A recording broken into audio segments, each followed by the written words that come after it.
Ahoj. Doufala jsem, že touhle dobou už bude video hotové, ale musela jsem se vrátit zpátky do reality, jelikož mi skončila karanténa po 4 měsících a oni mě krutě nandali na 9 dní práce za sebou hned takhle ze začátku a moje tělo si po těch 4 měsících opravdu odvyklo. And I was dying. Takže se omlouvám za to malé zdržení. Úplně původně jsem měla v plánu jako další zveřejnit další lekci, ale nějak jsem na ní nenašla energii, protože teďko mám konečně volno po těch 9 dnech. Takže jsem se rozhodla, že si to udělám trošku jednodušší dneska a jenom odpovím na ty otázky, které jste mi psali, což už je taky měsíc zpátky, už je to taky docela dlouho. Zveřejnila jsem video, kde jsem říkala, že mi můžete psát otázky ohledně mě, nebo ohledně BTS, nebo ohledně korejštiny, a že bych to udělala videa zvlášť. Takže dneska budu odpovídat na ty otázky ohledně mě a na BTS udělám ještě video potom zvlášť. Takže první otázka. Ahoj, jak jsi se dostala do Skotska a jak ke korejštině? Jak jsem se dostala do Skotska? Do Skotska jsem se dostala tak, že po střední škole jsem se zkoušela přihlásit na vejšku v Čechách, akorát to mi nevyšlo. A tak jsem přemýšlela, co dál. Na nějakou jinou školu se mi nechtělo hlásit, chtěla jsem vyloženě na tu jednu. A pak nás s mým ex-přítelem napadlo, že, jelikož on taky nevěděl kam na školu po maturitě, že bychom mohli zkusit prostě minimálně na rok někam do zahraničí, zkusit si buď školu tam, nebo jenom práci a nějaké zkušenosti.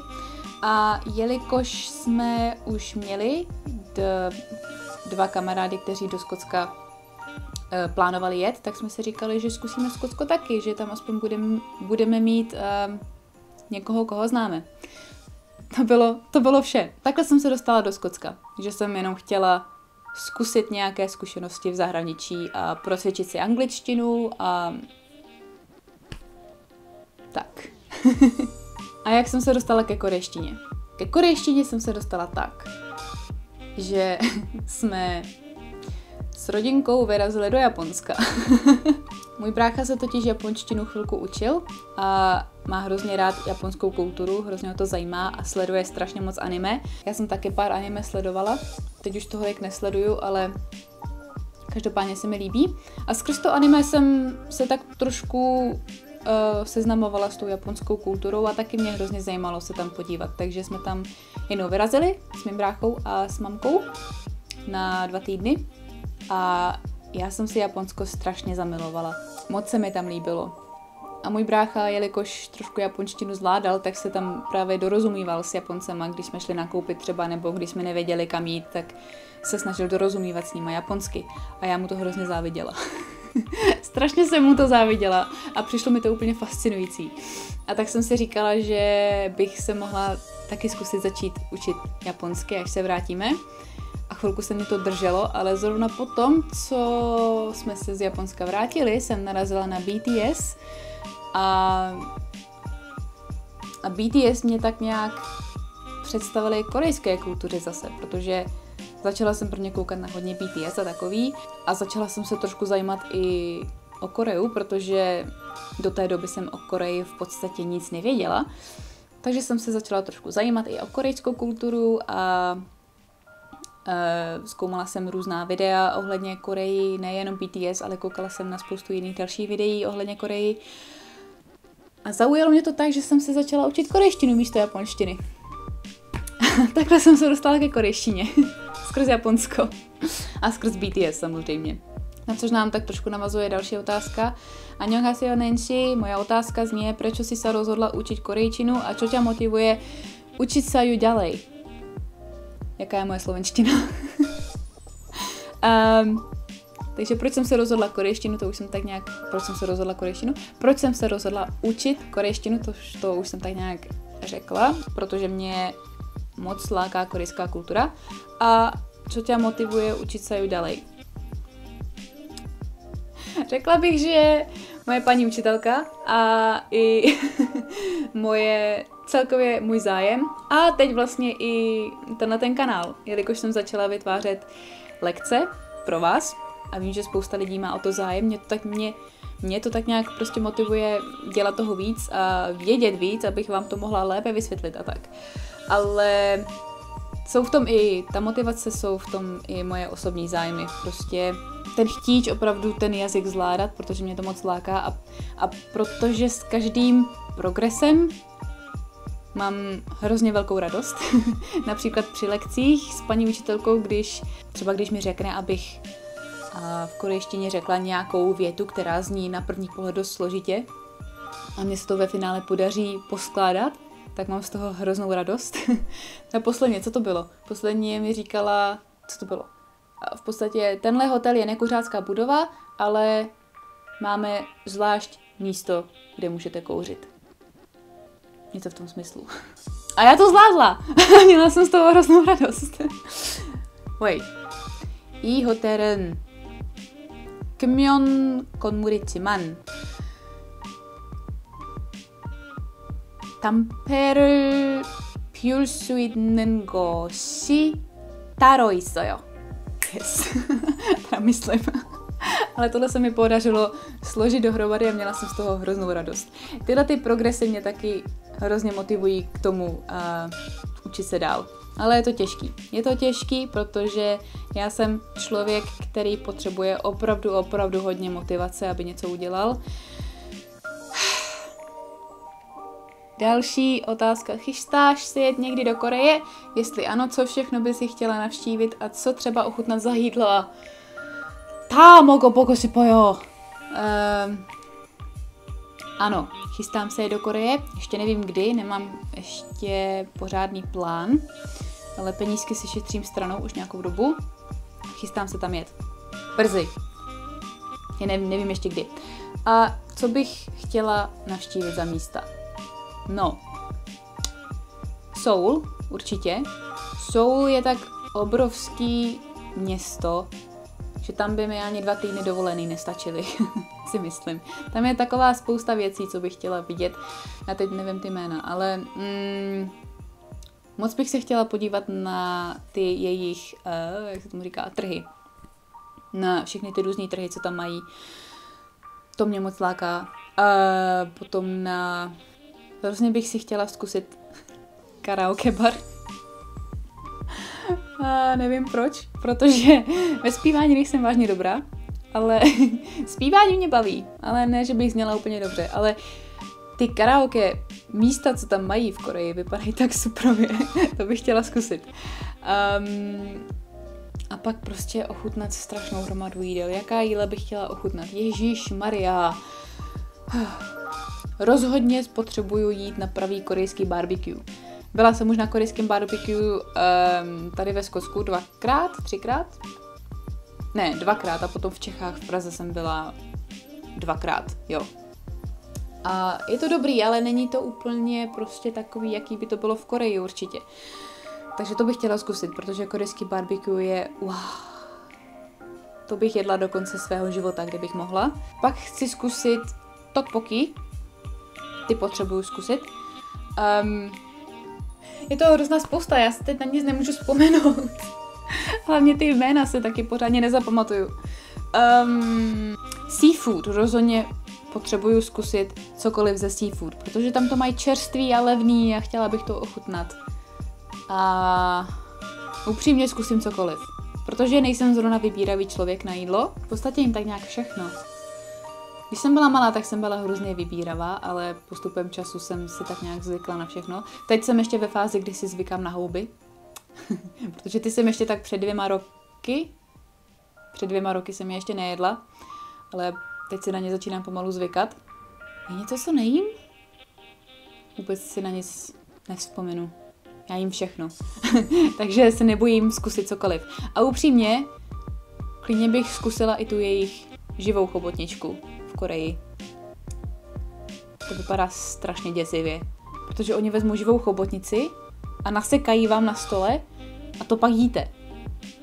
A ono se to ještě tak jako kroutí a všechno a proto se tomu říká, že to je živý. A musíte to opravdu rozžvíkat, jinak se vám to může přilepit někde v puse nebo na krku a ale stejně bych to chtěla zkusit, jen pro tu zkušenost. Takže cokoliv si zkusím v Koreji, cokoliv, ale hlavně chci jít na korejský barbecue, pořádný korejský barbecue a chci zkusit tteokbokki na jejich trzích na ulici, protože to musí být hrozně dobrý. Ahoj! Zajímalo by mě, proč jsi vybrala zrovna Skotsko a co bylo na změně země to nejtěžší a naopak nejjednodušší. Proč jsem se vybrala zrovna Skotsko?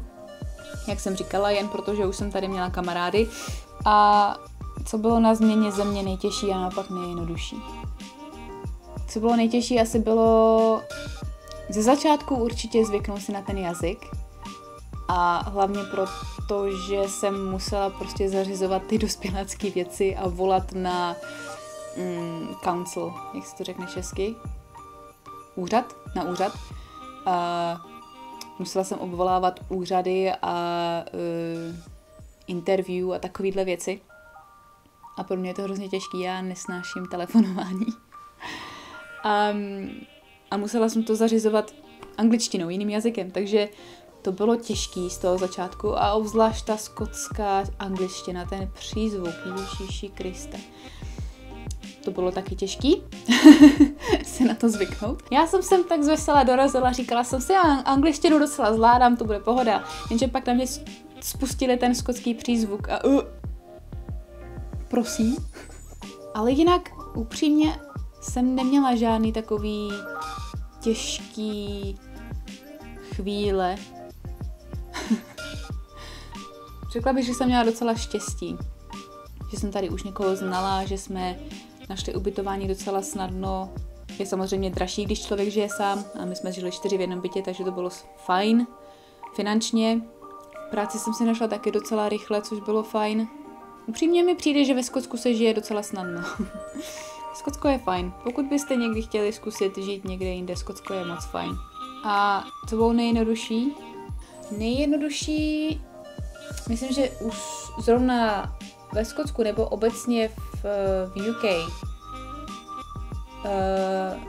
je podle mě nejjednodušší sem přijít právě z jiné země a najít si tady práci, protože tady těch cizinců je velká hromada. Strašně moc národností se tady motá. Takže oni, Britové, jsou na jiné národnosti zvyklí, takže nebudete mít prostě žádné problémy, jako že vás lidi budou diskriminovat za to, že pocházíte od někud jinut, nebo že neumíte úplně perfektně anglicky a podobně. Oni tady proto mají docela dost pochopení, protože už jsou na to zvyklí, takže tohle si myslím, že je takový nejjednodušší a prostě, že nemáte strach, že vás tady nepřijmou. A taky bych řekla, že vydělat si peníze tady i jenom za minimální mzdu je mnohem snazší než v Čechách. Protože já mám minimální mzdu a špatně se vůbec nemám. Takže finančně je to tady podle mě taky lepší. Samozřejmě byty a všechno je taky o trošku dražší než v Čechách, když to převedete z korun na libry, ale v tom poměru, kolik dostáváte peněz a kolik musíte platit, je to finančně v pohodě a dá se s tím vyžít dobře, bych řekla. Co bylo hlavním důvodem tvého učení se korejsky? U mě byly hlavním nakopávačem BTS, díky kterým jsem se zamilovala nejen do korejštiny, ale i do celé Koreji. To jsem měla stejně. Jak to máš s cestováním? Nějaké plány do budoucna, země, které tě lákají a tak dále?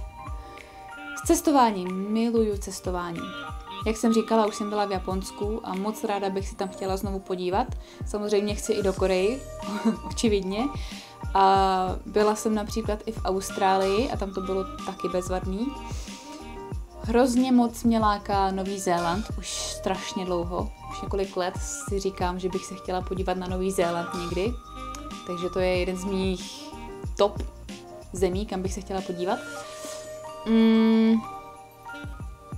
Určitě bych se chtěla podívat i do Ameriky, do Spojených států nebo do Kanady. A taky na skandinávské ostrovy jsem se někdy chtěla podívat, buď Švédsko nebo Norsko, Finsko, některý z nich. A Island. Island je taky lákavý. Takže ty. Ale každopádně Korea je rozhodně na prvním místě, kam chci příště, a potom Nový Zéland. Yes. Nový Zéland, protože miluju Pána prstenů a chci do Hobbitína strašně moc. Moc ti chci poděkovat za úžasná videa ohledně korejštiny. Moc mi pomáhají a s tebou mě učení baví mnohem víc. Děkuju. Koukáš na K-drama? Ne, vlastně jsem nikdy žádný korejský drama neviděla. Nikdy mě to nějak nelákalo. Vím, že je to hodně populární, ale mě to nějak nelákalo, takže ne. Ahoj Nancy, zajímalo by mě, jak často se učíš. No. Když jsem dělala video o tom, jak se učím korejštinu, tak jsem říkala, že mám 1 lekci týdně s paní učitelkou a potom si v průběhu týdně procvičuju různými způsoby. No tak teď už je to spíš tak jenom ta 1 hodina týdně. Ne, počkat, dobře. Mám 1 hodinu týdně s paní učitelkou, pořád, ano. A ještě před tou lekcí si opakuju předešlou lekci. Protože mám s ní lekce většinou v 6 večer, takže mám předtím skoro celý den, kdy si můžu zopakovat, co jsme brali minule. Já jsem teď ještě přišla na takový dobrý způsob, jak mi to učení vyhovuje, protože vždycky, když máme lekce, když si voláme, tak si to natáčím, nahrávám si to a potom další týden před tou další lekcí se koukám na to video, co jsem nahrála z té minulé lekce, čímž si opakuju tu předešlou látku a napíšu si poznámky, pak si udělám úkoly a pak si mám lekci. A pak celý týden mám volno. Už ani to prosvědčování nedělám pořádně. Takže tak. Nejsem úplně takový poctivý student, ale aspoň něco. 1 den týdně. Každý úterý. Mám tady otázku od Aga Raspberry. Question, do you like me? Aguška. Kochám tě. How was my Polish, Aga? Čauky Army, chtěla bych se zeptat, jaký je nejefektivnější způsob učení se korejštiny. A ještě jedna věc, kterou si necháme až na video pro BTS.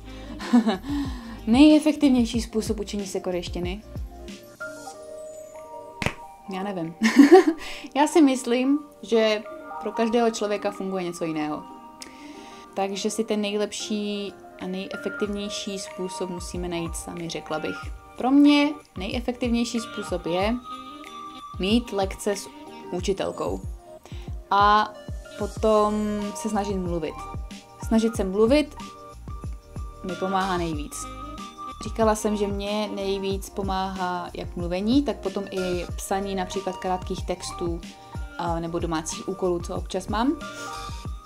To mi pomáhá nejvíc. Prostě to procvičovat, skládat věty. Ale pro každého funguje něco jiného, takže to je třeba jen vyzkoušet různé způsoby. 안녕하세요. 낸시 씨는 한국 드라마를 봐요? 안 봐요. 한국 드라마를 전혀 안 봐요. 하지만 다른 한국 영화를 봤어요. 세계 영화를 봤어요. 부산행 그리고 기생충 봤어요. 그리고 그 이름을 기억이 안 나요. 한국 영화를 3개 봤어요. 근데 드라마를 전혀 안 봤어요. Ne, že by se mi to nelíbilo, ale prostě mě to nikdy nějak nelákalo se na nějaký podívat. 저는 로맨틱 사람이 아니에요. Tady byla jen otázka ohledně korejštiny. Chtěla bych se zeptat, jaký je rozdíl mezi 저는 a 나는, na což jsem odpověděla hned v těch komentářích, protože to byla jednoduchá odpověď, ale pokud by vás to taky zajímalo, tak se tam můžete podívat. Další otázka. Ako si se donutila učit korejčinu? Lebo já tiež ráda prokrastinujem. A prečo si se začala učit korejčinu? By the way, neskutečně mi přijdeš sympatická. Děkuju. Ako jsem se donutila učit? Já nevím. jak jsem říkala. Prostě mě začala lákat korejská kultura a moc bych si tam chtěla podívat. A donutil mě můj bratr, protože jsem mu záviděla, jak dobře umí japonsky. A lákalo mě se prostě naučit nějaký takovýhle jinačí jazyk, než například francouzština, nebo španělština, italština, nebo němčina, což se my v Evropě učíme mnohem častěji než tyhle ty asijský jazyky. Takže to byl takový nakopávač. A proč jsi se začala učit korejštinu, to už jsem také zmiňovala.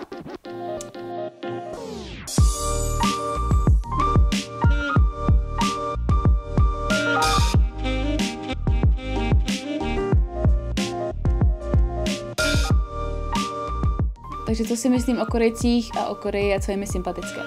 Počúváš aj iné skupiny okrem BTS? Nemáš v plánu učit korejštinu i tím víc profesionálním způsobem? Co plánuju do budoucna? Plánuju ještě cestovat. A teď otázky na tebe. Jaký máš názor na LGBT komunitu? Čím začít? Ale kruci. Nech to. Přestaň. Mysli na něco hezkýho. Tamhle máš BTS.